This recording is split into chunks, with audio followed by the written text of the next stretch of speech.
Hello everyone, मैं Amarjeet Kumar, physics teacher. आज हम लोग जो डिस्कस करने वाले हैं, इसके प्रीवियस वीडियो में हम लोग देख चुके हैं कि एक चार्ज पार्टिकल Q1 यहाँ था और एक चार्ज पार्टिकल Q2 यहाँ रख देते हैं, इस प्रकार कि दोनों के बीच जो है centre to centre distance r मान लिए थे। तो पहले का जो लेक्चर में हम लोग ये पढ़ लिए थे कि ये चार्ज पार्टिकल इसके ऊपर फोर्स लगाता है और ये चार्ज पार्टिकल भी इसके ऊपर फोर्स लगाता है, यानी कि हम कह सकते हैं कि दोनों चार्ज पार्टिकल एक दूसरे के ऊपर फोर्स लगाता है। ठीक, यानी क्या लगाता है, पहले समझो बात को। क्या लगाता, तो पता चला था कि चलिए फोर्स लगाता है। अब दूसरा क्या है, कितना लगाता है ना, यानी उसका मैग्नीट्यूड निकालने के लिए बात करने वाले थे। तो उसका मैग्नीट्यूड जो निकला था, यानी F is equal to Coulomb's law से K Q1 Q2 by R square, है ना।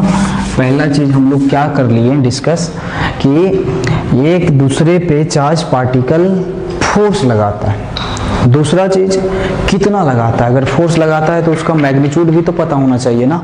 तो कितना लगाता है, तो ये पता चला कूलम्स लॉ से कि इससे हम कैलकुलेट कर लिए कि फोर्स भी लगाता है तो इतना लगाता है, लेकिन कैसे लगाता है यह भी सवाल बना हुआ था।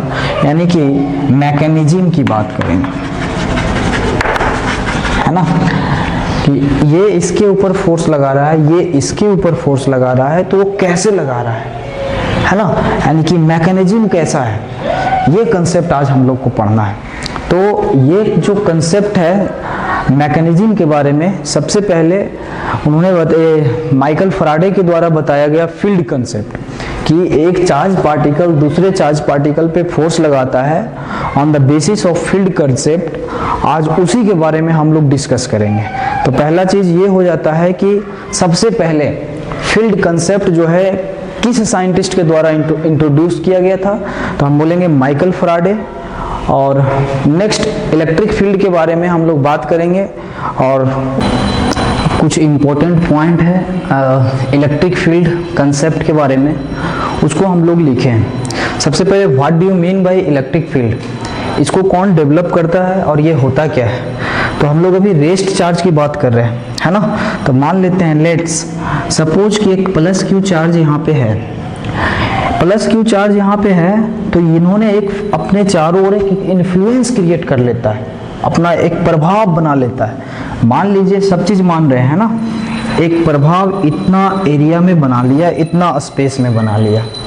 तो ये प्लस क्यू के द्वारा जो इन्फ्लुएंस क्रिएट किया गया, वही इन्फ्लुएंस को हम लोग इलेक्ट्रिक फील्ड बोलते हैं। कब, जब ये चार्ज कैसा हो, रेस्ट में। ठीक, रेस्ट में अगर कोई चार्ज है और वो अपने चारों ओर एक इन्फ्लुएंस, एक इफेक्ट क्रिएट करता है, उसी को हम लोग बोलते हैं क्या, कौन सा फील्ड, इलेक्ट्रिक फील्ड। हाँ, अगर कोई दूसरा चार्ज पार्टिकल इसके फील्ड यानी इसके स्पेस में आएगा, कोई दूसरा चार्ज पार्टिकल मान लो Q नोट आया, तो ये एक्सपीरियंस करेगा इसका इफेक्ट। वही चीज लिखा हुआ है कि the space around a charge body या charge particle in which its influence can be felt और experienced by another charge particle is called electric field. अब देखिए, यहाँ तक समझ में आ गया। दूसरी बात ये है, मतलब सिंपल है कि द एरिया या the space around a rest charge particle is known as its electric field, है ना। अब देखिए दूसरा कि थ्योरेटिकली जो है, दूसरा पॉइंट हम क्या लिखे हैं उसको समझना है कि थ्योरेटिकली जो कहा जाता है कि the range of electric field can be considered up to infinity. हम ना एक बोले कि इतना दूर तक इसका इफेक्ट है, लेकिन थ्योरेटिकली ऐसा माना जाता है कि इसका effect up to infinity, but practically after some distance, है ना, कुछ दूरी जाने के बाद इसका इफेक्ट जो है कमते कमते कमते कमते नेग्लिजिबल हो जाता है ना। तो वो भी लिख दिए हैं कि but it terminates after certain distance, practically कुछ दूर जाने के बाद इसका जो इफेक्ट होता है यानी इस इलेक्ट्रिक फील्ड का, वो टर्मिनेट हो जाता है, खत्म हो जाता है। दूसरा चीज, अब कौन जो चार्ज इलेक्ट्रिक फील्ड को प्रोड्यूस करता है उसका क्या नाम देंगे? तो देखो ये भी लिख दिए, the charge which produce electric field called source charge, उसको हम लोग सोर्स चार्ज के नाम से जानेंगे। हाँ, अब कोई दूसरा चार्ज इसके फील्ड में आया और वो एक्सपीरियंस करने लगा कि अरे हमारे ऊपर इतना ये चीज लग रहा है, फोर्स लग रहा है, तो जो एक्सपीरियंस करता है ना, उसको हम लोग टेस्ट चार्ज बोलते हैं। तो देखो, the charge which experience feel electric field known as test charge. अब मन में एक सवाल आ रहा होगा कि क्या टेस्ट चार्ज अपना इलेक्ट्रिक फील्ड नहीं प्रोड्यूस करता है? तो टेस्ट चार्ज का जो मैग्नीट्यूड होता है वो बहुत बहुत कम लिया जाता है, टू स्मॉल, इतना स्मॉल लिया जाता है कि it can not creates electric field. Electric field, ये बात चल रहा है थ्योरेटिकली, लेकिन प्रैक्टिकली तो थोड़ा बहुत तो करेगा ही, है ना, क्योंकि चार्ज पार्टिकल है और चार्ज पार्टिकल है तो अपना इफेक्ट थोड़ा बहुत दिखाएगा, लेकिन उसको हम लोग नेग्लिजिबल मानते हैं, नेग्लेक्ट कर देते हैं। तो ऐसे समझना है कि टेस्ट चार्ज का काम क्या है? टेस्ट करने के लिए। ये देखिए दूसरे के इलेक्ट्रिक फील्ड में आएगा और अलग अलग पॉइंट पे बताएगा कि कितना इस चार्ज के द्वारा जो इलेक्ट्रिक फील्ड क्रिएट हुआ है वो कितना फोर्स लगाएगा, है ना। बात समझ में आ गया आपको? अब दूसरा चीज और है कि यहाँ पे एक लाइन लिखा हुआ है कि generally test charge is considered as unit positive. अगर नहीं दिया हुआ है क्वेश्चन में तो जनरली कंसीडर कर लिया जाता है टेस्ट चार्ज को यूनिट पॉजिटिव। तो देखिए, जो बात हम पहले बता चुके हैं कि एक चार्ज पार्टिकल दूसरे चार्ज पार्टिकल पे फोर्स लगाता है, कितना लगाता है कूलम्ब्स लॉ से, ये भी हम लोगों ने सीखा, है ना, उसका मैग्नीट्यूड निकालने के लिए। फिर कैसे लगाता है, तो अब जाकर के हम लोग कंसेप्ट ये भी क्लियर कर लिए कि पहले एक चार्ज पार्टिकल या चार्ज्ड बॉडी अपना एक फील्ड क्रिएट करता है। पहले एक चार्ज्ड बॉडी अपना एक फील्ड क्रिएट करता है और फिर ये फील्ड फोर्स लगाने का काम करता है। फिर से सीक्वेंस को समझो, चार्ज पार्टिकल फील्ड क्रिएट किया, फील्ड क्या किया? फोर्स लगाने का काम किया। किस पर? तो जो दूसरा चार्ज पार्टिकल है इसके रेंज में। ऐसा कभी मत सोचना कि एक चार्ज बॉडी डायरेक्ट फोर्स लगाता है। यहाँ पे देखो नोट डायरेक्टली लिख दिए, एक चार्ज बॉडी कभी भी डायरेक्ट फोर्स नहीं लगाता है। वो सबसे पहले अपने चारों ओर एक इन्फ्लुएंस क्रिएट करेगा। सबसे पहले वो अपने चारों ओर एक इन्फ्लुएंस क्रिएट करेगा और जिसको कि हम लोगों ने नाम दिया इलेक्ट्रिक फील्ड, और वो फील्ड जो है दूसरे चार्ज पार्टिकल पे फोर्स लगाने का काम करेगा। इतना बात समझ में आ गया, है ना। 10th बेसिस पे तो इतना पढ़ना था। अब इसके बाद हम लोग बात करने वाले हैं कि यहाँ पे दो बातें हैं।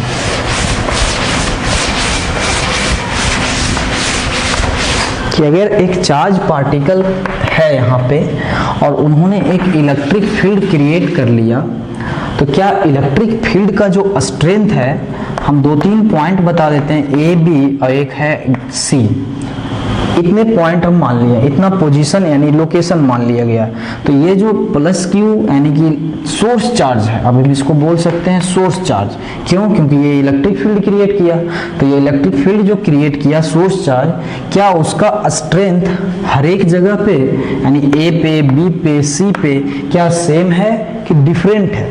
तो रिजल्ट आता है प्रैक्टिकली कि अलग अलग लोकेशन पे डिफरेंट है। और इस तरह से है कि जिस तरह से आप फोर्स जो है इन्वर्सली प्रोपोर्शनल टू 1/r² था ना, यानी फोर्स जो है inversely proportional to square of distance between charge particle, ठीक उसी तरह से इलेक्ट्रिक फील्ड भी जो है ना, स्क्वायर ऑफ इन्वर्सली प्रोपोर्शनल है square of distance between source charge and test charge, या फिर कह सकते हो लोकेशन।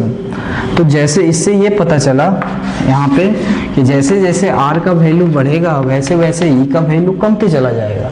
यानी कि जैसे जैसे हम लोग डिस्टेंस आगे बढ़ते जाएंगे फ्रॉम सोर्स चार्ज, तो इलेक्ट्रिक फील्ड का स्ट्रेंथ भी कमते चला जाएगा।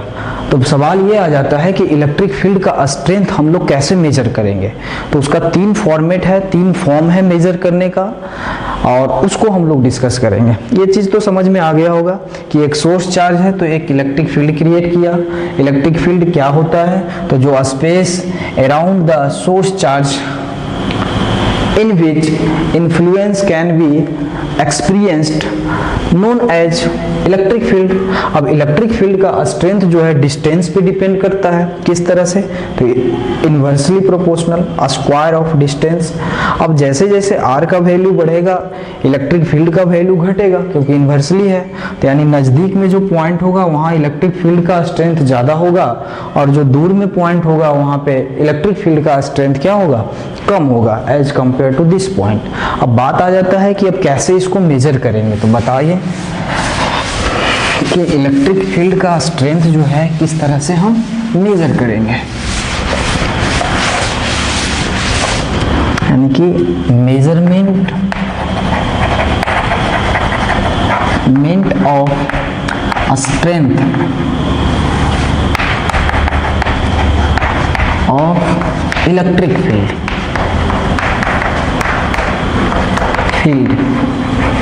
है ना। इसको तीन फॉर्मेट में, पहला है वेक्टर फॉर्म में, दूसरा उसका स्केलर फॉर्म में हम कर सकते हैं। देखो काम तो एक ही है ना, measurement of strength of electric field, but इसका तीन फॉर्म से हम तीन तरीके से मेजर कर सकते हैं। पहला वेक्टर फॉर्म से, दूसरा स्केलर फॉर्म, और तीसरा जो है ग्राफिकल फॉर्म। वेक्टर फॉर्म में जो फिजिकल क्वांटिटी मेजर करेगा स्ट्रेंथ ऑफ इलेक्ट्रिक फील्ड, उसको हम लोग बोलते हैं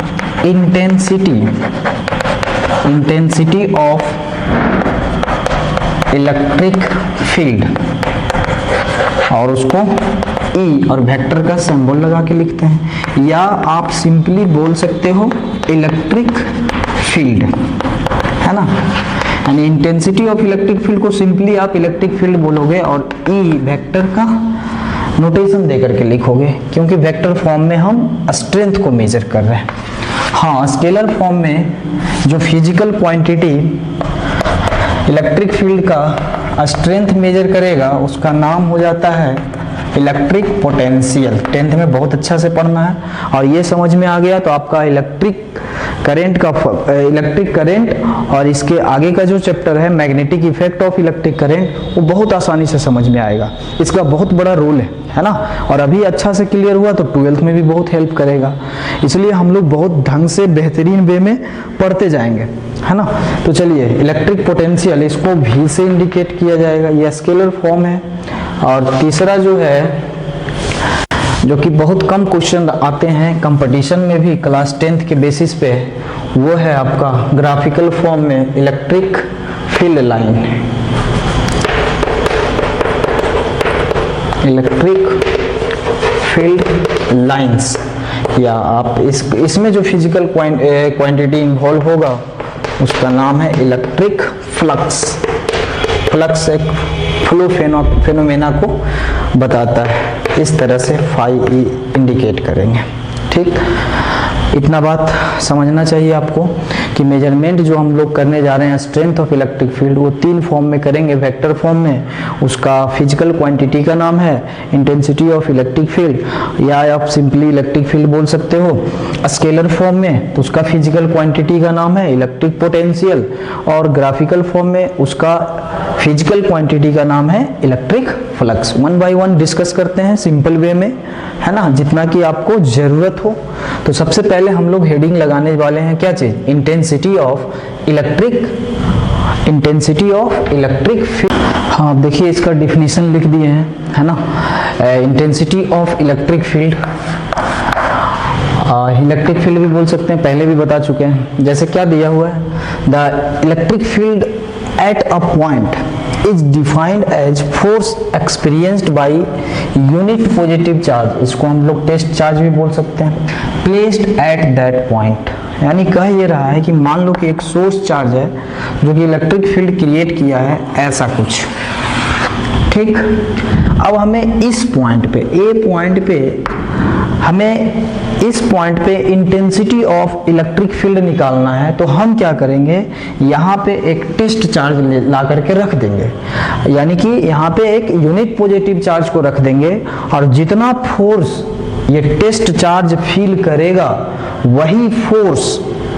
वही फोर्स इस पॉइंट का यानी ए पॉइंट का इलेक्ट्रिक फील्ड इंटेंसिटी कहलाएगा। फिर से एक बार, हमें एक सोर्स चार्ज मिला जो कि यहाँ पे प्लेस्ड है, रेस्ट में है, उन्होंने एक इलेक्ट्रिक फील्ड क्रिएट कर लिया।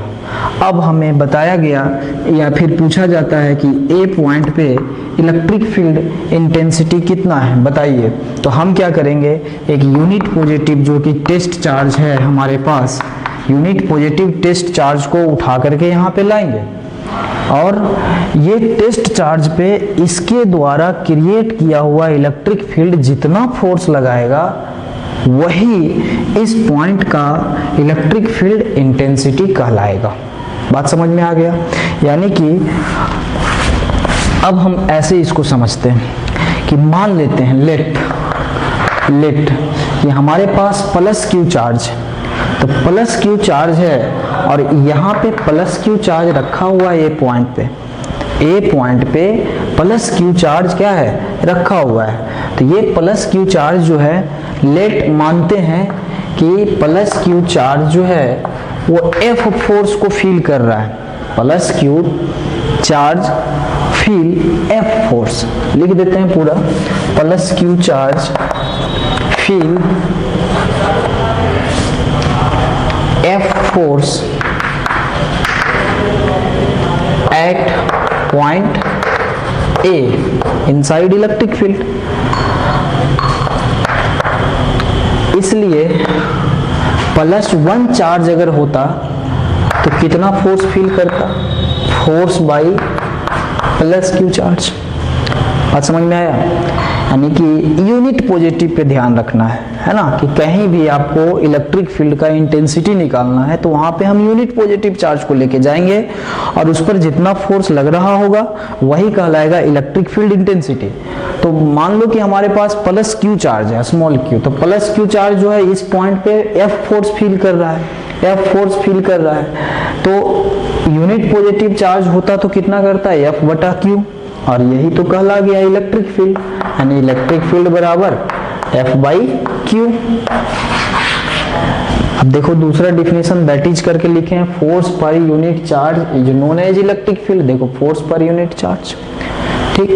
अब आप कहोगे सर ये स्केलर है या वेक्टर है, तो आपको तो पहले ही पता है कि हम लोग वेक्टर फॉर्मेट पढ़ रहे हैं, तो ये वेक्टर क्वांटिटी है, यानी कि इलेक्ट्रिक फील्ड कैसा क्वांटिटी है, वेक्टर क्वांटिटी है। तो वेक्टर फॉर्म में इसको लिखना पड़ेगा, तो लिख सकते हो इलेक्ट्रिक फील्ड वेक्टर क्वांटिटी।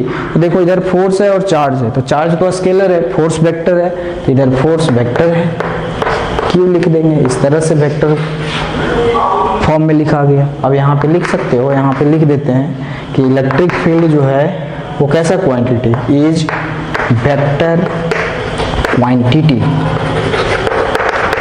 तो आपका सवाल फिर होगा कि सर वेक्टर क्वांटिटी है तो इसका डायरेक्शन किधर होगा, तो जिस तरफ एफ का डायरेक्शन उसी तरफ इलेक्ट्रिक फील्ड का, यानी लिख सकते हो यहाँ पे the direction of electric field intensity is along, किसके एलोंग, इलेक्ट्रिक फोर्स के एलोंग। यहाँ तक भी बात समझ में आ रहा होगा। अब यहाँ पे एक और फॉर्मूला आपको मिल जाएगा, एफ बराबर क्या, ई क्यू।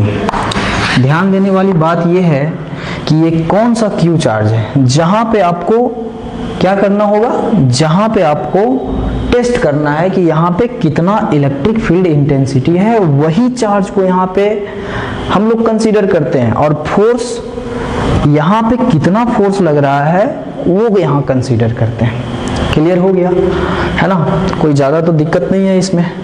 चलिए नोट कर लीजिए, इसको मिटाते हैं। अब इसके यूनिट के बारे में हम लोग थोड़ा सा सोचेंगे।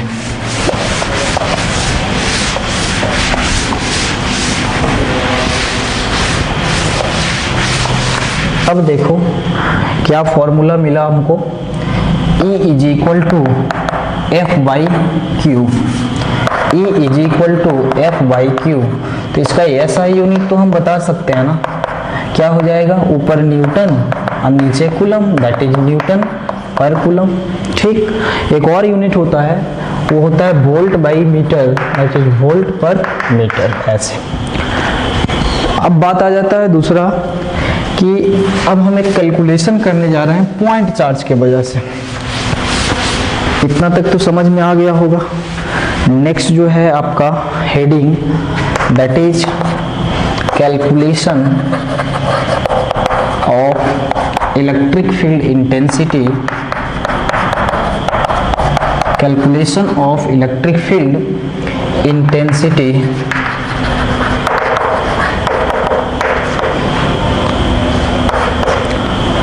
Of point charge capital Q। देखिएगा, ध्यान दीजिएगा, यहाँ पे क्वेश्चन का फॉर्मेट इसी पे पूछा भी जाता है। जैसे मान लो कि एक प्लस Q चार्ज है और इसको हमने नाम दे दिया सोर्स चार्ज, बिल्कुल ये इलेक्ट्रिक फील्ड क्रिएट कर लिया। ठीक, यहाँ से R डिस्टेंस पे एक टेस्ट चार्ज रखा हुआ है और ये इसका भी नाम लिख देते हैं, क्या चीज़, टेस्ट चार्ज। इतना बात समझ में आया। हमें इस पॉइंट पे यानी टेस्ट चार्ज पे इसका पॉइंट का नाम भी दे देते हैं A, यानी कि हमें टेस्ट चार्ज पे या फिर पॉइंट A पे इलेक्ट्रिक फील्ड इंटेंसिटी निकालना है। किसके वजह से, प्लस Q चार्ज के वजह से। तो चलिए, फॉर्मूला हमें पता है इलेक्ट्रिक फील्ड इंटेंसिटी का, कि इलेक्ट्रिक फील्ड इंटेंसिटी का फॉर्मूला जो होता है E बराबर F/Q होता है। तो F/Q, अब ध्यान दीजिए, ये चार्ज इसके ऊपर फोर्स लगाएगा, बिल्कुल लगाएगा। ये भी पॉजिटिव चार्ज है, ये भी पॉजिटिव चार्ज है, तो वो रिपल्सन का फोर्स लगेगा और वो फोर्स इस डायरेक्शन में लगेगा और उस फोर्स का आपका मैग्नीट्यूड हम कूलम्ब्स लॉ से निकाल लेंगे। ठीक, तो अब यहीं पे डायरेक्ट लिखते हैं, कितना लिखे यहाँ पे, K/Q1 Q2 by R square. सही है ना। इसके द्वारा इसके ऊपर कितना फोर्स लग रहा है वो तो पहले लिखेंगे ना, डिवाइडेड बाई कौन सा चार्ज लिखें, ये या ये, तो जिस पे निकालना हो, यानी Q नोट यहाँ पे लिखा जाएगा। Q नोट से Q नोट खत्म हो जाएगा, आपका आंसर आएगा KQ बाई R स्क्वायर। देखिए, यानी इलेक्ट्रिक फील्ड का आंसर आ गया, इलेक्ट्रिक फील्ड स्ट्रेंथ का KQ बाई R स्क्वायर। अब यहाँ पे बातें और स्टार्ट करना है हमें। प्लस Q चार्ज की वजह से R डिस्टेंस की दूरी पे अगर इलेक्ट्रिक फील्ड निकालना है तो टेस्ट चार्ज रहे या ना रहे, उसका रोल है क्या, खत्म हो जाता है, रोल खत्म हो जाता है। तो यानी कि डायरेक्ट आप फॉर्मूला लगाइएगा K, और जिसके वजह से इलेक्ट्रिक फील्ड आया है Q, और जो डिस्टेंस है R स्क्वायर। समझ में आ गया। फिर से एक बार, है ना, कि अगर इस पॉइंट पे हमें इलेक्ट्रिक फील्ड इंटेंसिटी कहे निकालने के लिए, तो हम इस पॉइंट पे कितना फोर्स लग रहा है, ये चार्ज इस पॉइंट पे कितना फोर्स लगा रहा है वो लिखेंगे, और यहाँ पे जो चार्ज प्रेजेंट है वो लिखेंगे। खत्म हो जाता है, कटने के बाद ये आंसर आता है। अब देखिए यहाँ पे कि फोर्स का डायरेक्शन इधर है, तो क्या इलेक्ट्रिक फील्ड का भी डायरेक्शन इधर होगा, बिल्कुल हाँ, इधर ही होगा इलेक्ट्रिक फील्ड का भी डायरेक्शन। क्लियर हो गया यहाँ तक। अब देखिए, अब ये फॉर्मूला जो है आपको, यानी कि E is equal to KQ by R square क्या बताता है, दैट इज इंडिपेंडेंट है from test charge. Q not independent है टेस्ट चार्ज से। तो अगर ऐसा भी क्वेश्चन पूछ दे कि यहाँ पे 2 कूलम चार्ज रखा हुआ है, इसके वजह से 10 मीटर की दूरी पे कितना इलेक्ट्रिक फील्ड होगा, तो बता दीजिएगा, है ना। इसके ऊपर कुछ क्वेश्चन बेस्ड है, हम लिखते हैं। क्वेश्चन जो है बोर्ड पे लिखा हुआ है। क्वेश्चन ये है कि calculate the electric field intensity at a point distance 10 meter from a point charge of 2 coulomb in air। बहुत सिंपल है। अभी जस्ट हम लोग फॉर्मूला निकालें इलेक्ट्रिक फील्ड का, कि E इज इक्वल टू हो जाता है KQ, फिर से E इज इक्वल टू हो जाता है KQ बाई R स्क्वायर। ये फॉर्मूला कब लगता है, जब Q चार्ज से R डिस्टेंस पे आपसे पूछे इलेक्ट्रिक फील्ड स्ट्रेंथ, फिर से Q चार्ज से R डिस्टेंस पे, तो यानी कि अब इसी फॉर्मूला पे हम लोग वैल्यू को पुट करेंगे। K का वैल्यू कितना होता है 9 × 10⁹ एयर देखो लिखा हुआ है इसीलिए, और Q का वैल्यू कितना दिया हुआ है 2 कूलम, ठीक, यानी कि 2 से 2 कूलम हो गया, डिवाइडेड बाई R का वैल्यू कितना दिया हुआ है 10 मीटर का होल स्क्वायर करेंगे, ऑल ओवर कैलकुलेट कीजिएगा तो आपका आंसर जो है near about 18 × 10⁷ Newton per coulomb आ जाएगा। बात समझ में आया है ना। ठीक उसी बेस्ड पे ये क्वेश्चन है आपके होमवर्क के लिए, कुछ है नहीं क्वेश्चन में, आपको ये फॉर्मूला याद रखना है। ये फॉर्मूला तब लगाएंगे जब आपको चार्ज का वैल्यू दिया हुआ रहेगा और पूछेगा कि ये चार्ज से इतना दूरी पे इस पॉइंट पे आपको इलेक्ट्रिक फील्ड निकालना है। हो सकता है टेस्ट चार्ज दे या फिर ना दे, अगर देगा टेस्ट चार्ज तो E बराबर क्या करेंगे, पहले E बराबर F/Q करके करेंगे। अगर टेस्ट चार्ज नहीं दिया है तो कोई जरूरत नहीं, इस पॉइंट पे कैपिटल Q के वजह से R पॉइंट पे, सॉरी कैपिटल Q के वजह से R डिस्टेंस पे, इस पॉइंट पे आपको इलेक्ट्रिक फील्ड चाहिए तो E = डायरेक्ट फॉर्मूला लगाओ KQ/R², क्योंकि अगर टेस्ट चार्ज होता भी तो कट जाता ना। तो ये क्वेश्चन होमवर्क के लिए बना लीजिएगा और वो तो समझ में आ ही गया। चलिए नेक्स्ट क्वेश्चन देखिए दिया हुआ है ना। Question based on equilibrium point, अलग फॉर्मेट का क्वेश्चन है। तो इक्विलिब्रियम पॉइंट क्या था, इसके पहले जो हम लोग कंसेप्ट फोर्स से रिलेटेड पढ़े थे कि इक्विलिब्रियम पॉइंट वह होता है जहाँ की एफ नेट यानी नेट रिजल्टेंट फोर्स 0 हो जाए। सेम कंसेप्ट अप्लाई कर दो अगर इलेक्ट्रिक फील्ड का भी क्वेश्चन आए तो, यानी जहाँ पे इलेक्ट्रिक फील्ड भी 0 हो जाए तो हम उसको इक्विलिब्रियम पॉइंट बोल सकते हैं। ऐसे भी समझो फोर्स भी वेक्टर है, इलेक्ट्रिक फील्ड भी वेक्टर है, इसलिए अप्लाई कर सकते हैं। तो फोर्स कंसेप्ट में क्या पढ़े थे कि दो लाइक चार्ज है Q1 Q2 और दोनों के बीच का डिस्टेंस R है। तो अगर इक्विलिब्रियम पॉइंट है ढूंढना है, आपको इक्विलिब्रियम पॉइंट ढूंढना है तो ये दोनों चार्ज के बीच में इक्विलिब्रियम पॉइंट रहेगा और छोटू चार्ज के नज़दीक रहेगा। अगर छोटा चार्ज Q1 है तो इसके नज़दीक रहेगा, और छोटा चार्ज से इसका दूरी कितना मान लिए थे x, और x का फॉर्मूला क्या बनाए थे, x = छोटू चार्ज है ना डिवाइडेड बाई √ बड़ा चार्ज यानी बड़ा मैग्नीट्यूड का प्लस √ क्या चीज छोटू चार्ज और r का मल्टीप्लिकेशन, r जो है डिस्टेंस बिटवीन चार्जेस।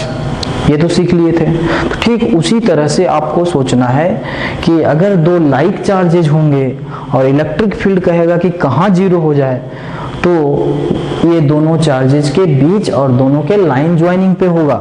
किसके नज़दीक होगा, तो छोटू चार्ज के नज़दीक होगा, और वही छोटू चार्ज के नज़दीक से हम x मान करके x का वैल्यू कैलकुलेट करेंगे। बात समझ में आया। तो जब आप इस क्वेश्चन को पढ़िएगा तो सेम लगेगा कि 2 चार्जेज यानी 2 चार्ज दिया हुआ है, एक Q1 दिया हुआ है कितना जी 4 माइक्रो कूलम, यानी इसको कन्वर्ट कर सकते हो कूलम में, इतना हो गया।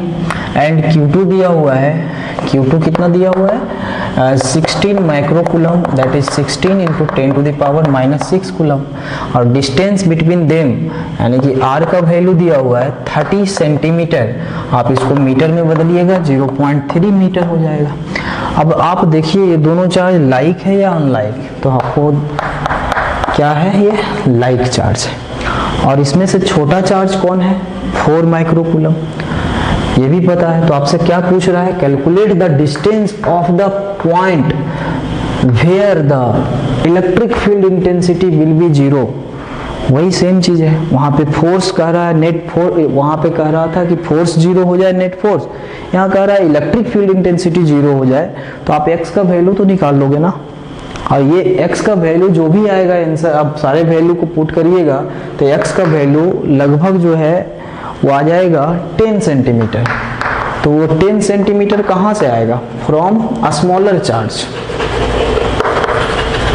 कभी कभी क्वेश्चन में ट्विस्ट कर देता है कि बताइए बड़ा वाला चार्ज से कितना है, तो अगर छोटा चार्ज से 10 सेंटीमीटर और दोनों के बीच का दूरी यानी Q1 Q2 के बीच का दूरी अगर R है और छोटा वाला चार्ज से अगर ये X है तो बड़ा वाला चार्ज से कितना हो जाएगा, छोटा वाला चार्ज से, यानी कि Q1 जो है अभी छोटू चार्ज है, Q2 बड़ा चार्ज है।